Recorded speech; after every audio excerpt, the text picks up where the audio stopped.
Quelle est la différence entre JD2M et un expert comptable classique? Lui, probablement, il va facturer plus cher. En plus, il sera peut-être moins pertinent ou moins à l'aise avec les concepts immobiliers. Nous, on a fait le choix de l'hyper-spécialisation. Est-ce que tu as connaissance de propriétaires bailleurs qui ont été contrôlés et éventuellement redressés par l'administration fiscale? On a eu quelques contrôles fiscaux, à peu près une dizaine. On a eu 0 redressement. Quelle est la quantité de travail qu'il reste à un propriétaire bailleur quand il vous confie sa comptabilité? Globalement, il faut remplir le logiciel. On est fort, mais on n'est toujours pas devin. Une fois qu'on a pris le pli, on est bien organisé, ça peut prendre 20 minutes. Si tu devais investir là demain dans l'immobilier locatif, quelle serait ta stratégie? Où est-ce que tu investirais? Dans quelle zone? Moi, mon point de vue, c'est que... Bonjour Victor et bienvenue dans Entretien Cash. Salut Grégoire. Victor, tu es le directeur général de JD2M, un cabinet comptable immobilier spécialisé dans le LMNP. Alors aujourd'hui, je vais te poser un certain nombre de questions. Elles permettront à ceux qui nous écoutent de se faire une idée sur JD2M et votre service. Et si tu es d'accord, dans un deuxième temps, nous parlerons des perspectives actuelles du marché immobilier. En guise d'introduction, Victor, est-ce que tu peux te présenter et présenter JD2M? Oui, bien sûr. Très rapidement, comme tu l'as dit, Victor Pelletier, DG de JD2M. JD2M, c'est le petit nom pour les intimes de Je déclare mon meublé. On existe depuis 2012 et on accompagne aujourd'hui plus de 47 000 clients dans l'établissement de leurs obligations comptables et fiscales vis-à-vis de leur location meublée. On est le leader français de la comptabilité du LMNP, un terme qui peut sembler un peu barbare, mais justement notre mission à nous, c'est de simplifier et fiabiliser tout ce qu'il y a autour de la location meublée pour que les propriétaires puissent bénéficier du régime réel et économiser des impôts, ou en tout cas payer le juste impôt. On le fait à travers 2 offres principales. Il y a l'offre essentielle, qui est une offre dans laquelle on fournit un logiciel pour accompagner les propriétaires dans leurs obligations déclaratives. Et on a une offre intégrale avec un cabinet d'expertise comptable qui, en plus du logiciel, vient apporter l'accompagnement d'un comptable et le tampon, on va dire, de l'expert comptable dans la déclaration. Donc on fait ça, comme je disais, depuis à peu près une petite quinzaine d'années. On a 2 motos ou devises principales, c'est simplicité et fiabilité. Nos clients nous le rendent bien, on l'évoquait juste avant, puisqu'on a aujourd'hui une note sur Google de 4,8 sur 5. C'est quelque chose qui nous tient énormément à cœur, parce qu'on sait que vis-à-vis de la jungle administrative ou de la complexité de la fiscalité, nous, on est là pour aider les gens à faire les bons choix pour eux-mêmes. Et c'est vraiment ce qui nous anime au quotidien chez JD2M. Vous avez 47 000 clients. Ouais. Vous gérez combien de lots au total et vous avez déposé combien de liasses fiscales depuis que vous existez? Ouais, c'est une très bonne question.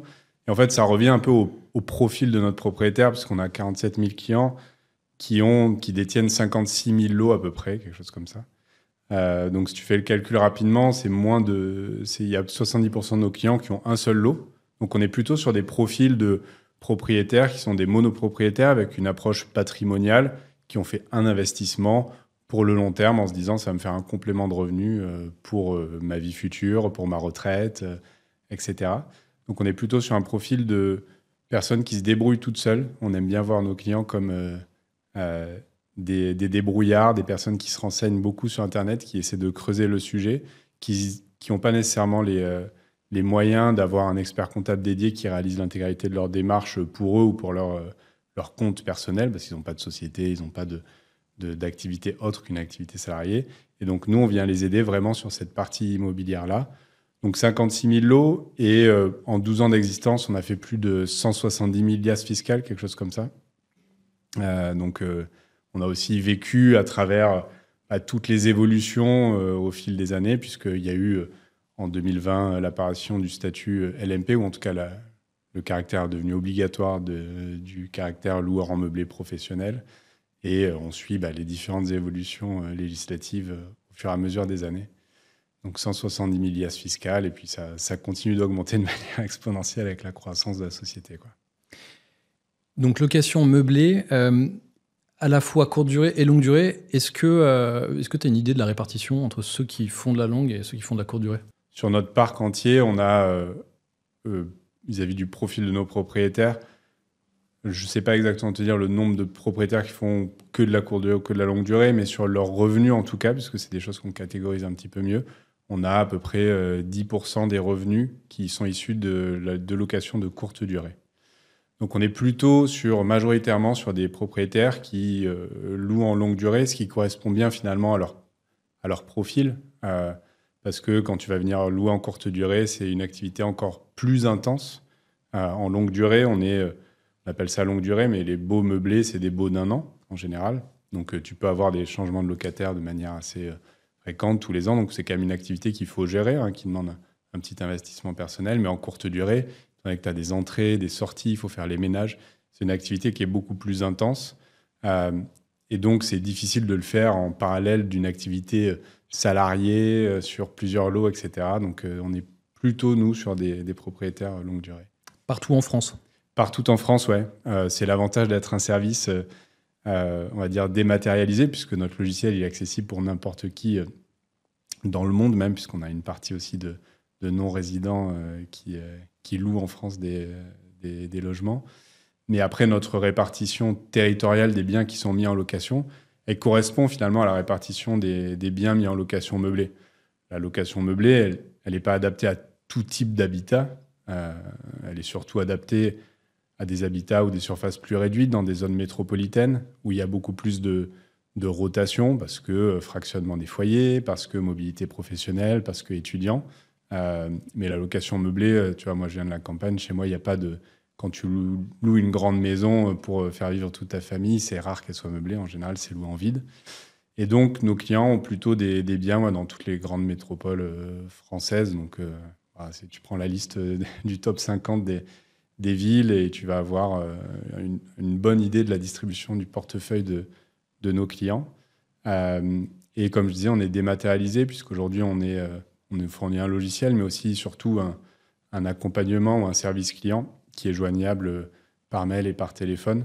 Et donc ça, depuis n'importe où, tu peux y avoir accès, quoi. Quelle est la différence entre JD2M et un expert comptable classique, celui qui pourra tenir la comptabilité de votre entreprise? Déjà, est-ce qu'il y en a une?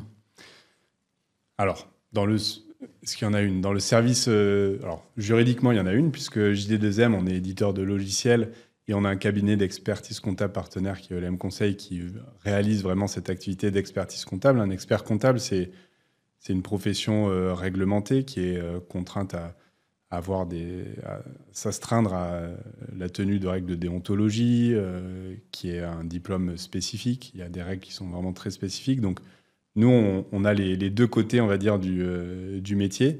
Et on est différent dans le sens où on est spécialisé. C'est-à-dire que l'expert comptable de ta ville ou de ta famille ou que tu connais par relation, en général, la grande majeure partie de l'activité d'un expert comptable, c'est la comptabilité des sociétés. Et cette comptabilité-là, elle est plus complexe, elle demande énormément de travail pour retrouver les pièces, retracer. Il y a du social, il y a du chiffre d'affaires, il y a du moyen de paiement, il y a du rapprochement bancaire, de la compta fournisseur, enfin bref, de la TVA. Il y a énormément de choses. Et donc, il est très fort dans la comptabilité des sociétés. Mais la comptabilité du LMNP, on a la chance d'avoir une matière qui est tout aussi complexe, mais très spécifique. Et donc, ça va occuper une toute petite partie de son activité. En général, un expert comptable, tu vois, sur un dossier de société, je ne sais pas combien ce qu'il va pouvoir générer de chiffre d'affaires, mais ça va être probablement 10 fois supérieur à ce qu'il peut faire sur un dossier de location meublée. Et donc, il va avoir peu dans son portefeuille de ces locations meublées. Il va en général faire celle des patrons des sociétés qui l'accompagnent en expertise comptable. Donc, il n'est pas spécialisé dans ce domaine-là. Il peut avoir une méconnaissance des règles comptables spécifiques à la location meublée. On parle de l'amortissement 39C, du fait que ces amortissements ne peuvent pas te permettre d'être en déficit. Il y a des règles sociales spécifiques liées au statut de loueur en meublé professionnel, etc. Donc ça, il aura peut-être une méconnaissance, donc ça va lui prendre plus de temps. C'est un dossier qui ne sera peut-être pas rentable non plus pour lui. Et donc, la différence entre nous et un expert comptable classique, c'est que lui, probablement, il va facturer plus cher parce que, globalement, il n'a pas industrialisé ce processus ou cette connaissance-là et ça lui prend plus de temps.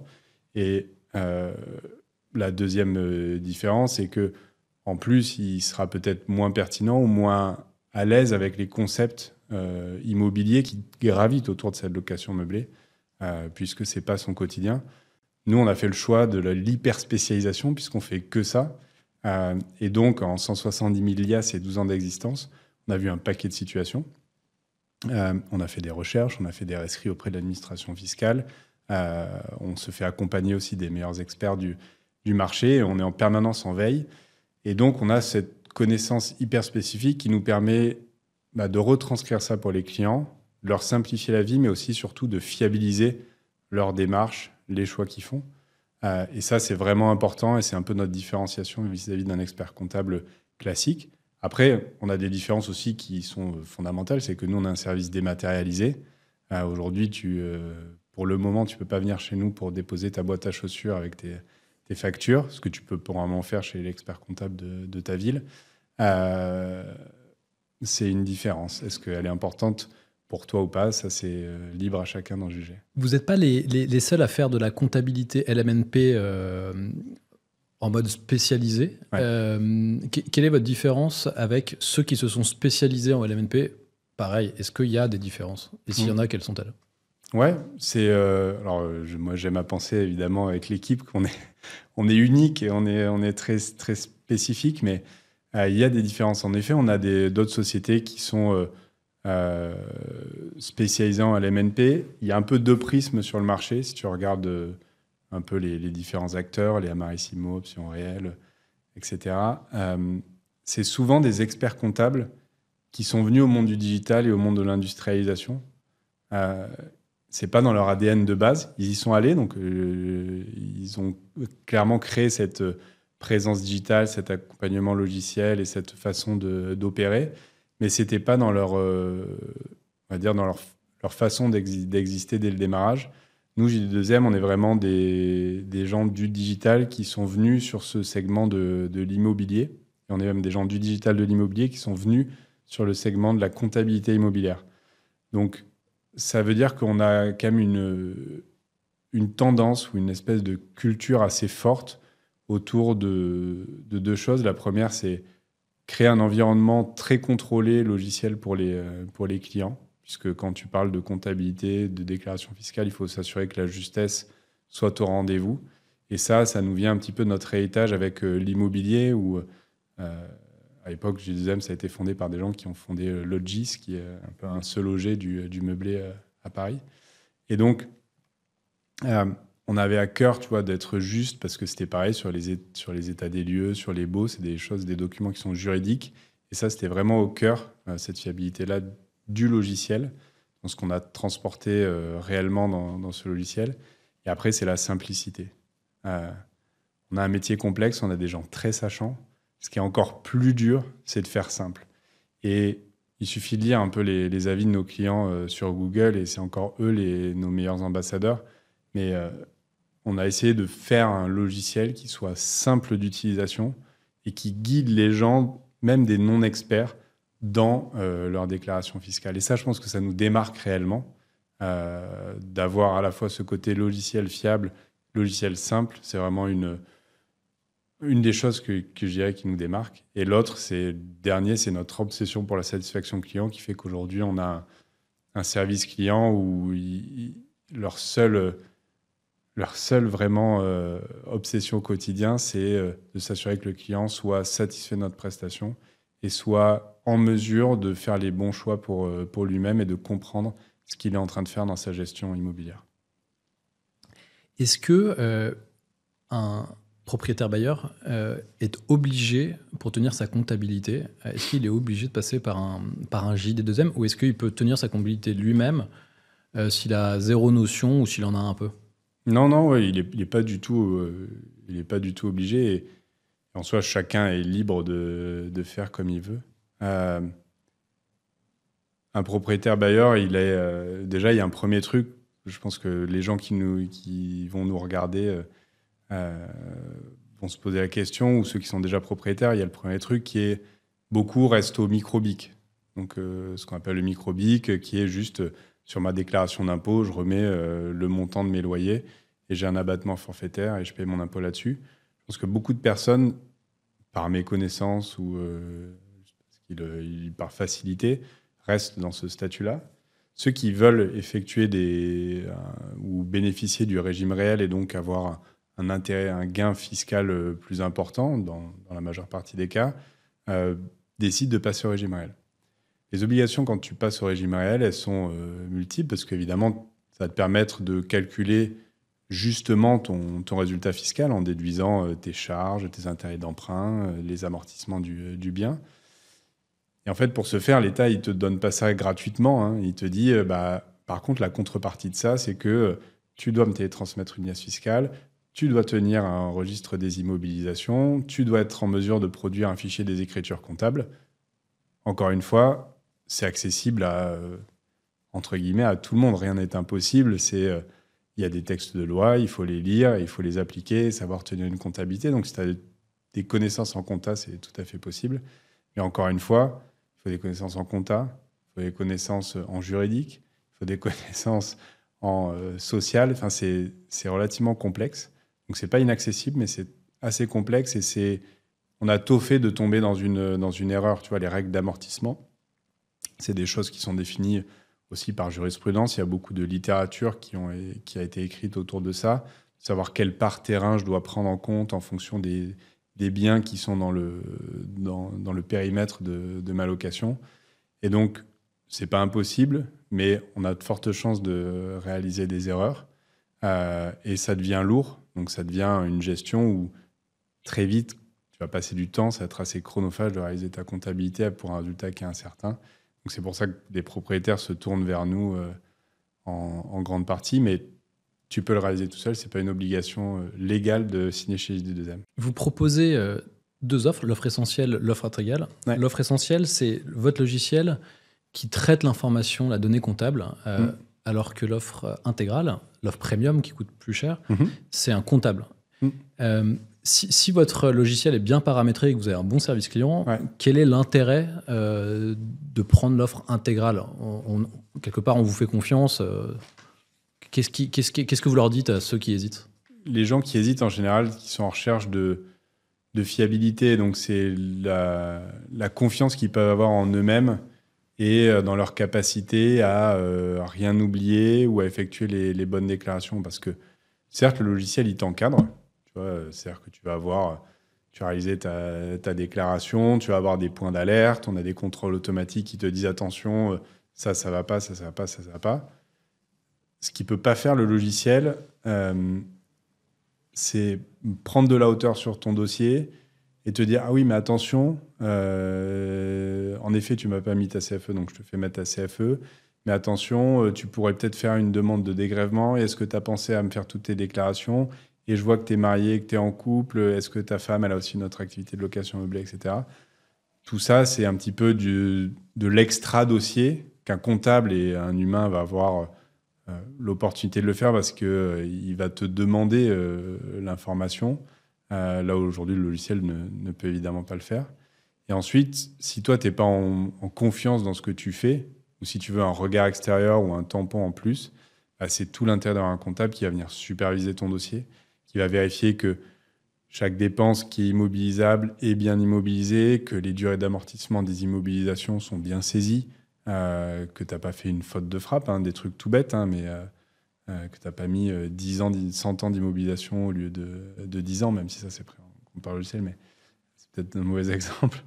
Mais en revanche, te dire, c'est de la façade. En général, à Paris, ravalement de façade, c'est obligatoire tous les 10 ans. Donc, on met 10 ans d'amortissement sur mes travaux de copro. Donc, il y a ce côté un petit peu réassurance. Il y a aussi le côté d'échange sur ta situation personnelle. C'est-à-dire que nos conseillers clients sur l'offre essentielle, c'est des super experts de la location meublée, de la fiscalité et de l'immobilier en général. Et ils ne peuvent pas te donner de conseils spécifiques à ta situation. Ils peuvent te donner que des principes généraux que tu vas devoir appliquer toi-même à ta situation, mais on ne peut pas te donner de conseils. Je ne peux pas te dire, Grégoire, déclare 100 dans la case charge de copropriété. Parce que dans ce cas-là, c'est que tu fais le métier de conseil qui est réservé à une profession, qui est la profession d'expert comptable. Donc, on te donnera tous des conseils, on t'accompagnera dans ta déclaration, mais rien de spécifique vraiment à ta situation. Dans ce cas, il faut passer sur l'offre expert comptable. Et enfin, dans l'offre expert comptable, on engage notre responsabilité en tant cabinet d'expertise comptable sur la justesse de l'établissement de l'alias vis-à-vis de l'administration fiscale. Donc, sur l'alias fiscal, il y a concrètement marqué notre nom, le nom de l'expert comptable signataire et qui est contacté en cas de problème. Donc, l'administration fiscale est au courant de ça aussi, quoi. Et alors, est-ce que j'aurais pas, dans ces cas-là, intérêt à souscrire à l'offre essentielle l'année 1 ? Je prends tous les conseils, l'offre intégrale l'année 1, je prends tous les conseils dont j'ai besoin, et l'année 2, je bifurque sur l'offre essentielle et je fais l'économie. Est-ce que ça, c'est... je te pose la question parce que j'ai un ami qui a fait ça, en fait. Okay. Et j'ai pas tellement réussi à lui opposer d'arguments. Qu'est-ce que tu en dis ? Ouais, je pense, encore une fois, ça dépend du confort de chacun. En effet, la première année, c'est là où c'est le plus lourd dans la gestion, entre guillemets, parce que tu vas devoir faire des choix de gestion importants. Tu vas devoir décider si tes frais d'acquisition, tu les amortis ou si tu les passes en charge. Tu vas devoir décider quel profil d'amortissement tu vas effectuer. Tu vas devoir rentrer ton emprunt, rentrer ton échéancier. Donc la première année, en effet, l'intégrale te permet d'avoir un regard extérieur sur ton dossier qui est bien complet. Après, passer en essentiel l'année 2, c'est possible, mais dans ce cas, tu perds aussi cet accompagnement ou cette vision, parce que même s'il n'y a pas d'opération complexe sur ton dossier, si tu es sûr de toi, tu peux y aller. Si tu as besoin de... Tu te dis, bah ouais, moi je suis au carré sur ma compta, j'ai pas de problème, etc. Oui, tu peux très bien gérer tout ça en essentiel. Et on a un paquet de clients qui sont en essentiel et qui s'en sortent très bien. Mais tu n'as pas cet élément de réassurance d'un second regard. Ça, c'est un des premiers points. Et le deuxième point, c'est tu as le côté de la vie, l'immobilier, enfin, ce qui est super bien avec un investissement immobilier, avec l'immobilier en général, c'est un investissement d'une vie, tu vois, sa vie. C'est-à-dire que tu vas avoir un mariage, tu vas vouloir le vendre, tu vas vouloir, je sais pas, le donner à tes enfants, faire une donation, faire un partage, etc. C'est des moments où chaque fois tu as un moment de vie sur cet investissement, parce que c'est des investissements au temps long, hein, tu t'endettes sur 20 ans, 25 ans. Il va y avoir du juridique à faire, il va y avoir du comptable à faire. Tu vois. Quand je vais faire un démembrement, quand je vais faire toutes ces opérations un petit peu complexes, qu'on appelle des opérations complexes ou des mutations, à gérer tout seul, c'est un petit peu coton. Et ce qu'il faut savoir, c'est que si tu passes d'intégrale à essentiel, donc à essentiel après, tu es en gestion tout seul, quand tu vas avoir une opération complexe à faire et que tu vas revenir vers nous, on réétudie le dossier. Pourquoi ? Tu vas me dire, parce que c'est votre logiciel, vous savez comment ça marche. Oui, on sait comment ça marche. Néanmoins, on n'est pas... le logiciel, il t'impose rien. Si tu as envie de mettre 5000 balles de charge de voiture parce que tu t'es payé ton Range Rover pour ta location meublée, le logiciel, il ne va pas te bloquer. Tu peux lui forcer la main. C'est un logiciel, quoi. Néanmoins, si c'est des règles qui, nous, ne correspondent pas aux règles déontologiques qu'on se fixe en tant que cabinet d'expertise comptable, on va refuser, ou on se réserve le droit de refuser de reprendre le dossier. Dans ce cas-là, tu vas devoir trouver un expert comptable qui accepte de reprendre une comptabilité sur laquelle tu as pu avoir fait des erreurs ou de la mauvaise comptabilisation.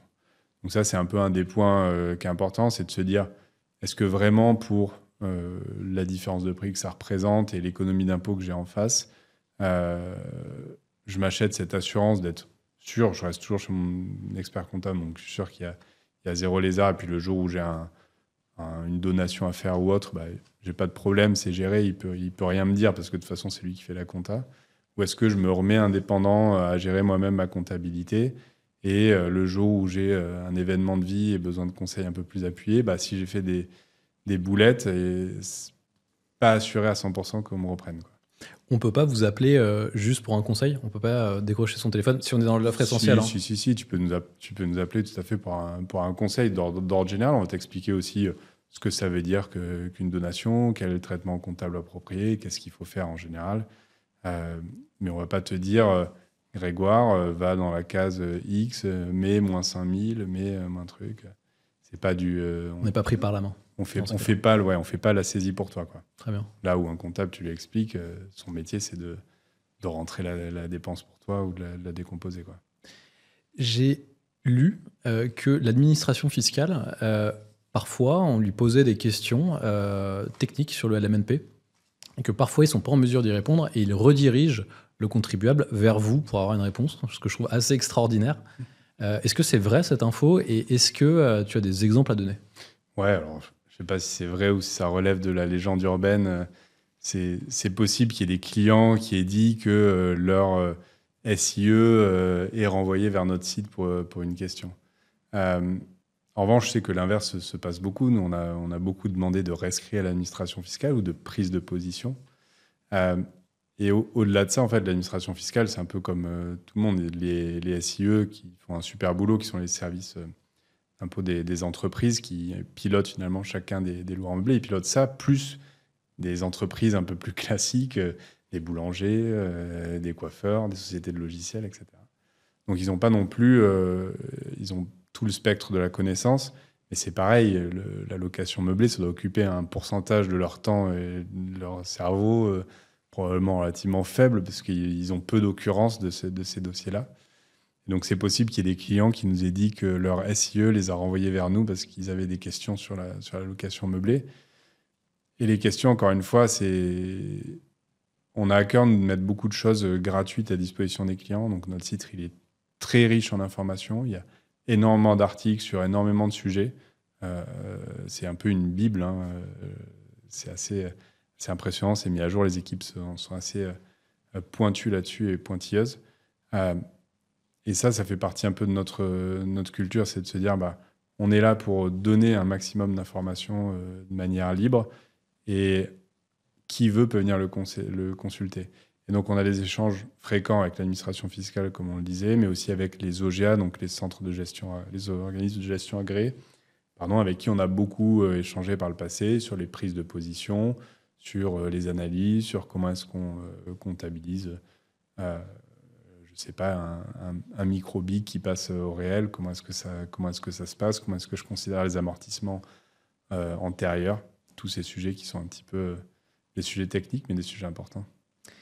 Est-ce que tu as connaissance de propriétaires bailleurs qui ont été contrôlés et éventuellement redressés par l'administration fiscale? Alors des contrôles, je pense qu'il y en a plein. Je ne suis pas familier et j'imagine qu'aujourd'hui, il y a beaucoup de contrôles qui se font de manière automatique. Quand tu fais ta déclaration, en fait, tu dois passer dans une espèce de moulinette qui dit à la fin c'est vert, il n'y a pas d'incohérence, ou c'est rouge, il y a des incohérences.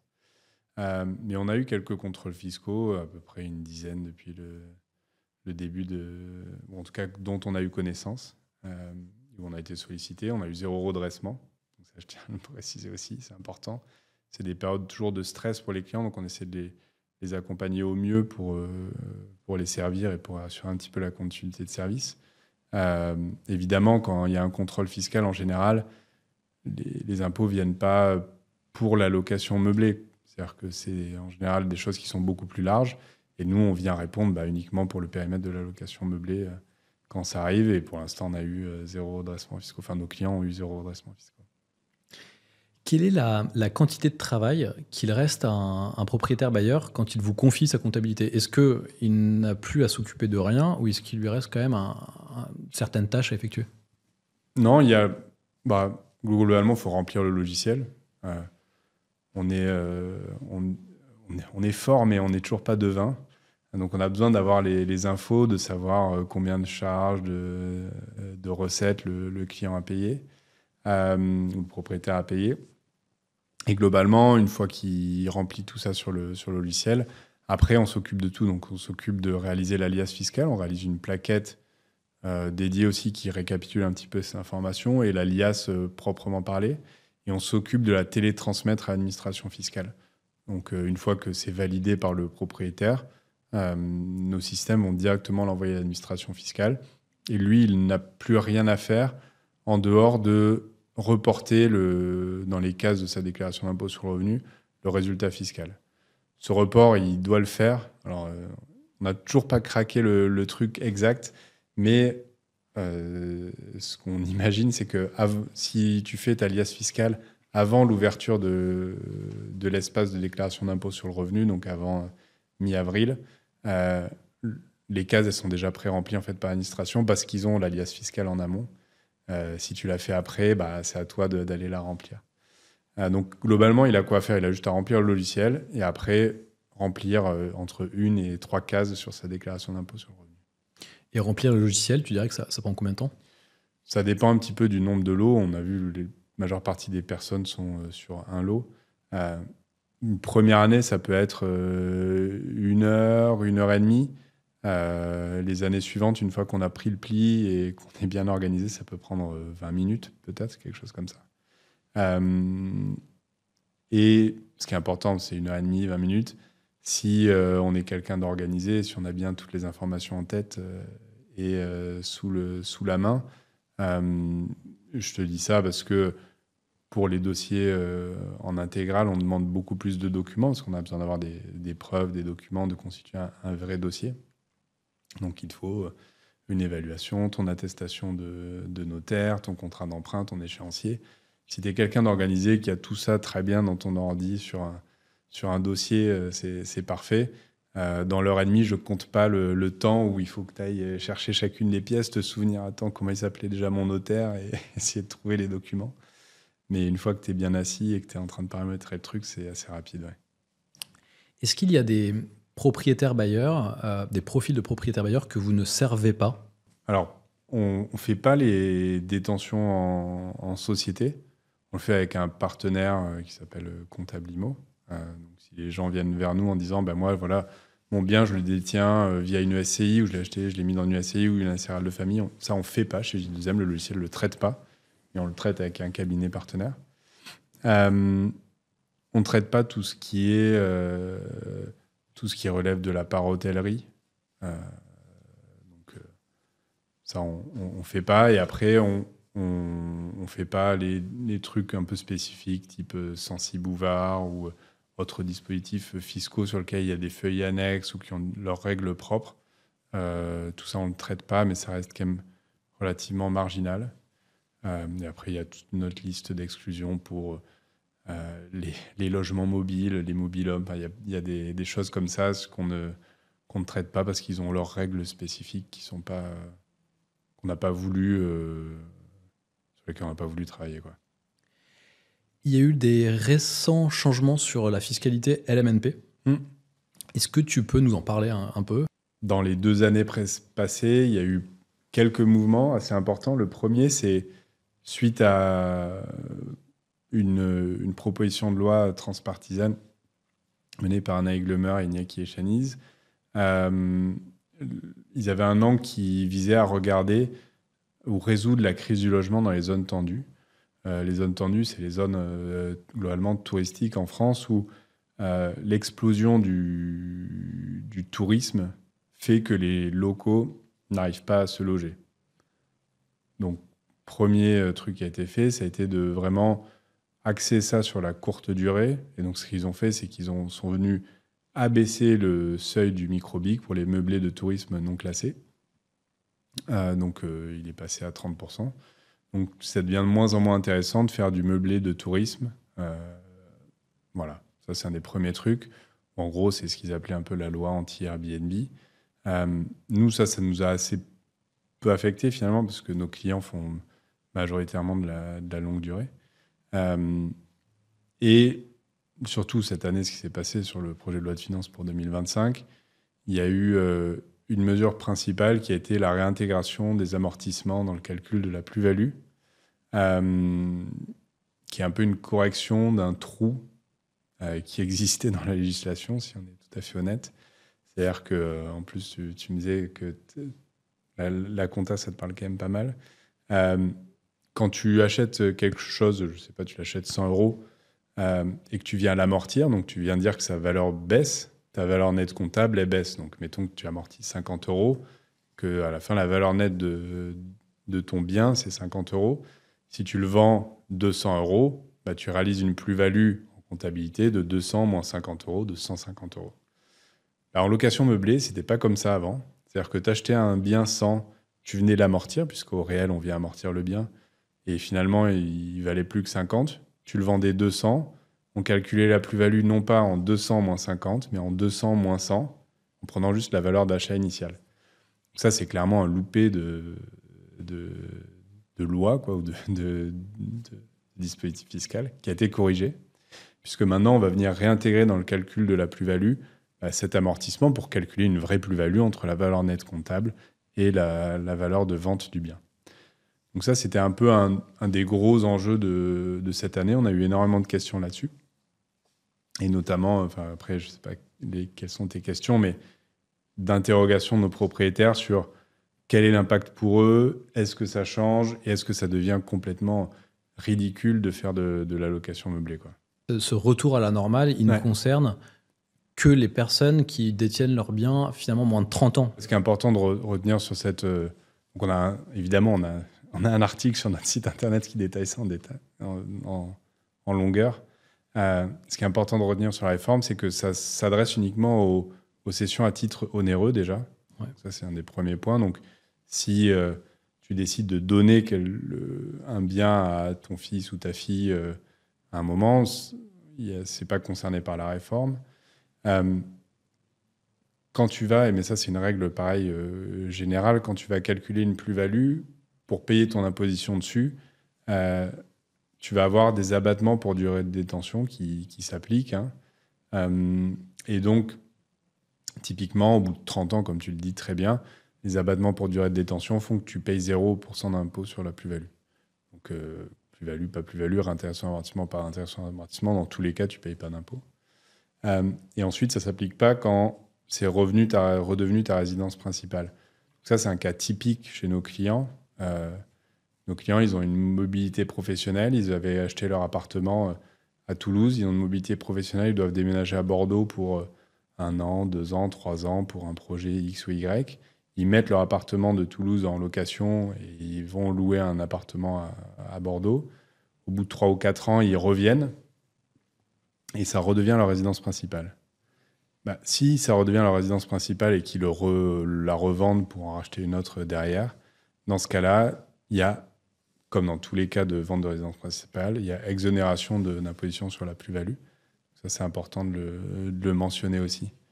Donc, c'est une mesure, en effet, qui concerne une petite partie des personnes et je pense qu'il vise surtout déjà à corriger un truc qui correspond à rien en comptabilité. Et la seconde, c'est qu'il affecte surtout les personnes qui achètent et qui revendent des biens de manière très fréquente. Donc, qui achètent un bien, qui le mettent en location, qui le retapent et qui essaient de le vendre pour refaire de la plus-value. Donc, des gens qui ont une approche très transactionnelle ou de faire des bascules en permanence sur leurs biens. Ce qui n'est pas du tout le cas de la majeure partie de nos clients qui ont une approche beaucoup plus patrimoniale avec une détention long terme et une projection sur la constitution d'un patrimoine en bénéficiant de l'effet de levier de l'emprunt qui est quand même un des avantages forts de l'investissement en immobilier, quoi. Donc, tu n'as pas senti de désintérêt de tes clients pour le LMNP au régime réel. Tu n'as pas senti qu'il y avait un basculement, un changement de stratégie? Beaucoup d'interrogations. Changement de stratégie, non, parce qu'en fait, je pense que dans tous les cas, location meublée, au-delà de ça, en fait, il y a d'autres choses aussi. Tu vois, c'est quand même une façon de louer où tu as des loyers qui sont plus élevés, entre 10 et 20% que la location nue. Parce qu'il y a des meubles, parce qu'il y a un service, parce qu'il y a plus de choses. Mais tu as ensuite un point qui est important aussi, c'est que les baux sont d'une durée plus courte, des durées d'1 an, donc ça t'offre plus de flexibilité. C'est-à-dire que quand je citais ma famille là, qui est partie de Toulouse à Bordeaux, en location nue, ils ont une fois tous les 3 ans pour revenir, quoi. En location meublée, et tous les ans, ils peuvent reconvenir de mettre fin au bail avec leur locataire pour récupérer leur bien et habiter dedans. Donc, plus de flexibilité. Et enfin, c'est aussi demandé par le marché. Donc, au-delà de même une stratégie patrimoniale que tu vas avoir, louer pour un étudiant un truc qui est pas meublé, tu vas être moins attractif sur un marché si tout le monde a un meublé dans une métropole parce que les déménagements, ça coûte cher, parce que c'est impossible de se garer, parce que X, parce que Y, parce que Z. Et donc, du coup, il y a aussi une dynamique de marché qu'il faut prendre en compte dans ta stratégie d'investissement. Et enfin, le dernier truc réel, c'est que aussi les clients, ils réfléchissent pas à cette bascule. Enfin, en tout cas, nos profils de clients ne réfléchissent pas à cette bascule, mais ils aiment bien comprendre. Donc, on a eu pas mal de questions, en effet, en février, mars, avril, autour de ce dispositif-là. Mais ça reste de toute façon fiscalement intéressant de pas payer d'impôts pendant la durée de vie du bien. Et puis après, au moment de la plus-value, tu réfléchis, mais c'est rarement la stratégie de nos clients. Est-ce que tu penses que on en a fini avec les nouvelles règles fiscales en matière d'immobilier meublé? Ou est-ce que tu penses qu'on va avoir d'autres textes qui vont sortir? Alors, j'aimerais bien avoir une boule de cristal. Pour répondre à cette question, c'est un peu complexe. Aujourd'hui, je pense que la location meublée elle répond à un vrai besoin sur le territoire. C'est une solution un peu à la crise du logement actuelle que traversent les étudiants. Elle permet un habitat digne et équipé pour des personnes qui pourraient pas mettre, tu vois, les 1000 euros qu'il faut pour meubler un appartement quand tu es étudiant, c'est compliqué quand tu t'installes. Donc elle répond à un vrai besoin. Je pense que ça, les pouvoirs publics l'ont compris. La courte durée a quand même été assez régulée, tu vois, sur le touristique. Sachant qu'en plus, on peut se poser la question de la véracité de ce problème. Moi, je viens d'une zone côtière à la campagne. Les lits froids, ça a toujours existé. Je viens d'une ville où il y a 10 000 habitants à l'année, 100 000 l'été. Et forcément, tu te poses la question de, du coup, ces logements, ces lits froids, ils sont dispo, pas dispo pour les gens. C'est un truc qui est vieux comme le monde. Donc ça a été régulé, ça a été attaqué, donc c'est très bien, ça permet d'essayer de redistribuer l'habitat. Maintenant, est-ce qu'on va de nouveau changer les règles? Je ne suis pas sûr. C'est quand même un régime fiscal de plein droit, puisque c'est le régime réel. Hein. L'exception, c'est plutôt le micro-BIC, le micro-BIC. Mais il y a des discussions en cours sur le statut fiscal du bailleur privé. Je pense qu'aujourd'hui, quand tu compares à d'autres pays européens, je te prends l'exemple de l'Espagne, on est très imposé en France sur l'immobilier. C'est quelque chose qui est très taxé. En Espagne, tu es globalement au régime réel, et ensuite on applique un abattement sur ton résultat, et ensuite tu es imposé à un taux réduit. Donc ton imposition, elle est quand même assez ridicule, ce qui pousse les investisseurs ou les particuliers à se lancer, d'en faire de l'immobilier pour loger des gens qui n'ont pas les moyens de mobiliser de l'épargne pour créer un logement. Et en France, c'est quand même assez... on est quand même assez fiscalisé sur ce sujet-là, parce qu'au-delà de l'impôt sur le revenu, il y a aussi la cotisation foncière des entreprises, la taxe foncière, il y a d'autres impôts qui font que être propriétaire aujourd'hui en France, oui, c'est beaucoup de fiscalité. Et je pense que ça, l'État l'a aussi bien en tête. Et donc, il y a une mission interministérielle, enfin, une mission qui a été confiée à un député et un sénateur, donc Michael Cosson et Marc-Philippe Daubresse, pour réfléchir à ce statut fiscal du bailleur privé. Je pense qu'un des objectifs très clairs, c'est de recréer de l'attractivité autour de l'immobilier pour les propriétaires, parce que c'est une activité dont on a besoin pour créer du logement, et qui est aussi, qui est aussi engageante, quoi. Tu vois, c'est pas rien, toi, Grégoire, de te dire... Je vais chez le banquier, je vais faire un prêt pour emprunter 150 000 euros pour lancer un investissement immobilier. C'est un engagement sur 20 ans, ça me consomme de l'épargne, c'est un cash flow qu'il faut que je calcule bien, etc. Et donc, si on tape toujours sur les propriétaires, à la fin, il y aura un dégoût assez clair et net qui fait que la crise du logement va finir que par s'aiguiser, quoi. Donc, je ne sais pas si on n'aura plus de changement, comme je disais. J'aimerais avoir une boule de cristal, mais je pense que, en tout cas, s'il y a des changements, je pense que ce sera plutôt vers un allègement de la fiscalité encore à venir, quoi. Chez Financero, on parle d'investissement beaucoup. Ouais.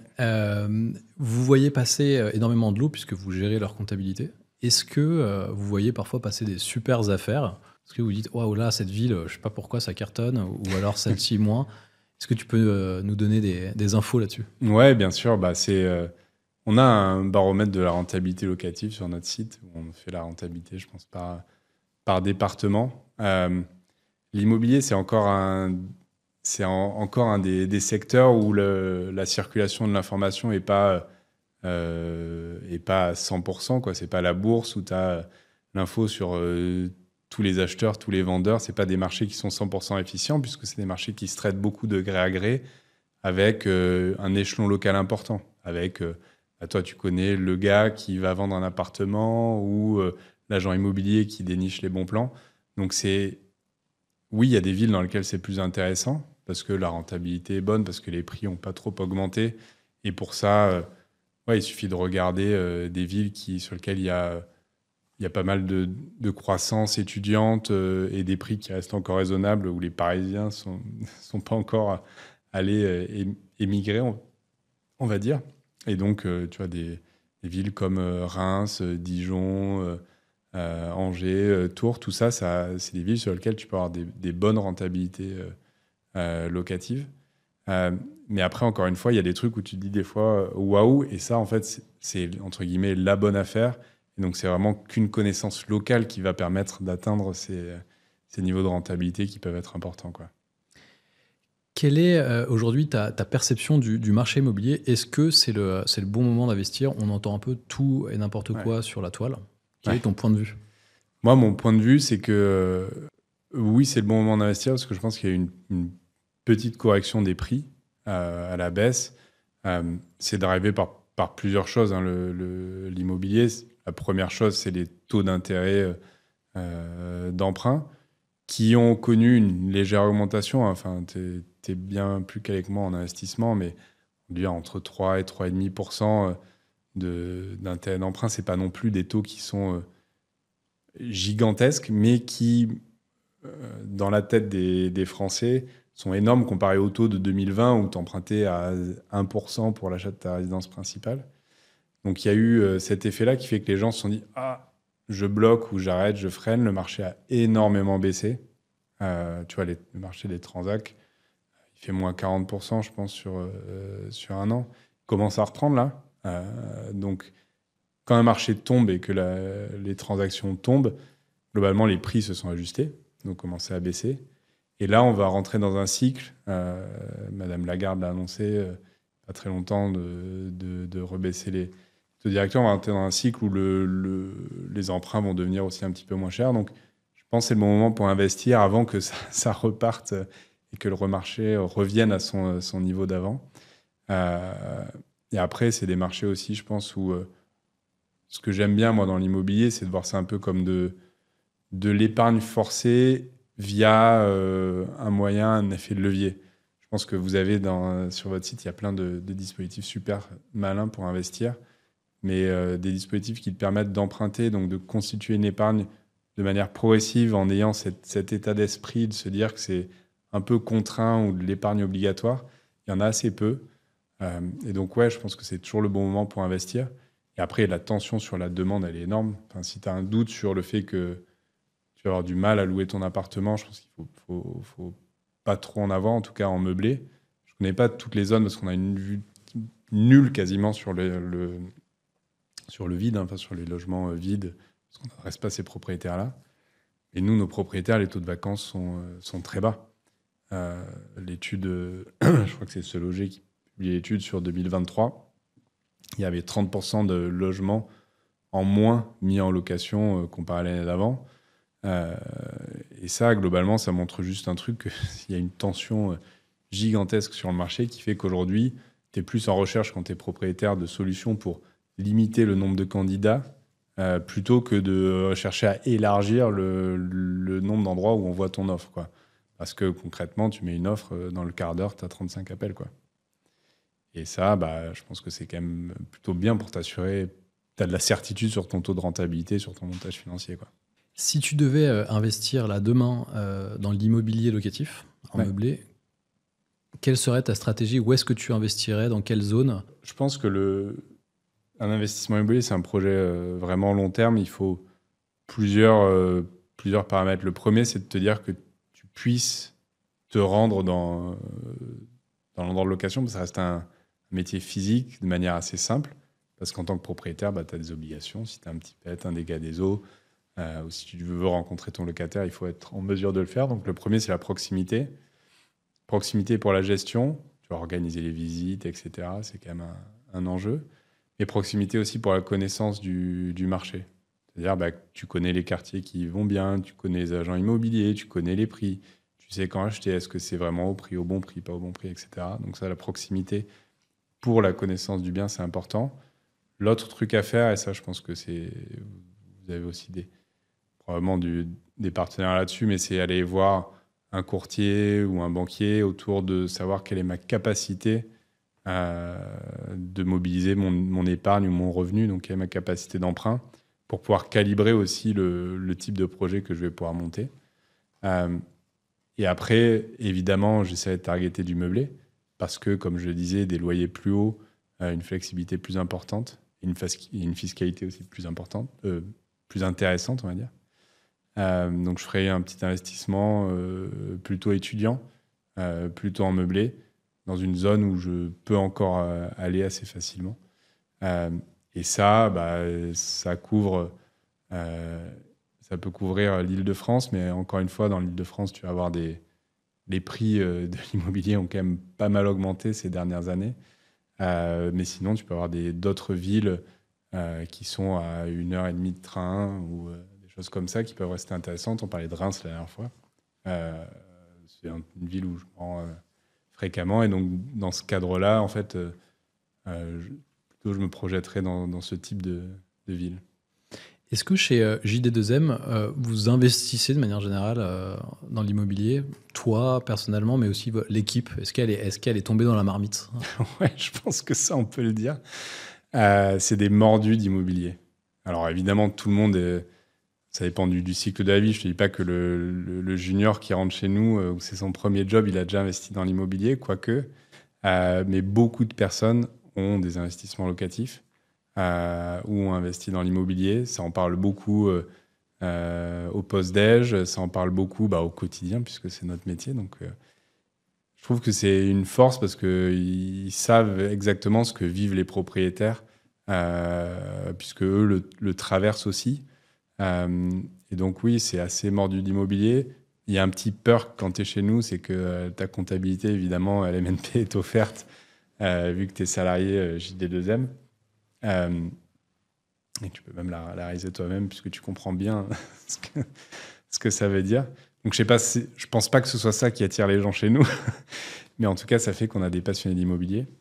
Et moi à titre perso, j'ai investi dans ma résidence principale déjà, et j'investis tout le reste de mon temps et de mon argent dans la société, donc dans JD2M pour son développement et faire en sorte qu'on réussisse dans les objectifs qu'on se fixe.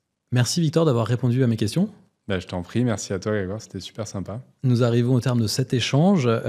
Si vous avez d'autres questions à poser, n'hésitez pas à les poster en commentaire. J'y répondrai personnellement avec l'aide de Victor. N'hésitez pas non plus à vous abonner à la chaîne YouTube. Vous aurez nos prochaines vidéos. Mettez un petit like si vous avez apprécié cette vidéo. Et bien sûr, vous nous retrouvez sur financero.fr. Vous retrouverez nos guides et nos comparatifs. Merci et à bientôt.